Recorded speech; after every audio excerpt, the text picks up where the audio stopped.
Gumagawa ko ng mga tutorials online and kailangan ko ng magandang klase ng earphones or headset para makapagbigay ako ng magandang lesson.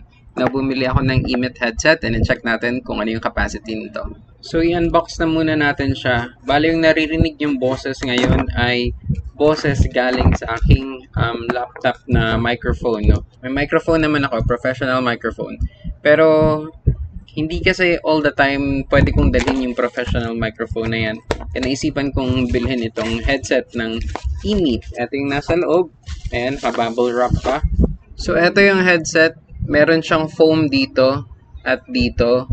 Tapos maganda rin yung kanyang pads dito. Okay?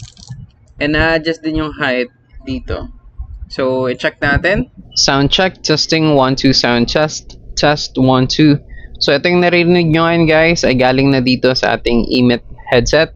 Tingnan natin kung maganda yung quality. Hindi ko pa napapakinggan of course. And malalaman natin yan later kapag na-upload na itong video na ito. Testing 1, 2 sound test. Test 1, 2 sound. Tingnan nyo mabuti or i-observe nyo mabuti kung sakaling sulit ba siya para sa kanyang presyo. So, same process pa rin kanina. No? May mga taong dumadaan dito sa shop. May mga naririnig kayong boses. May mga sasakyan na dumadaan dito and at the same time nakatutok sa akin yung electric fan.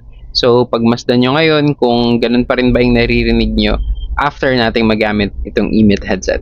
1, 2 sound, check 1, 2 sound. So, ano tingin nyo? Sulit ba na bilhin itong EMIT headset? Well, it's up for you to judge. Sound check, 1, 2 sound, testing 1, 2 sound. So, that's it for now. Until next time, have a great day. Peace out.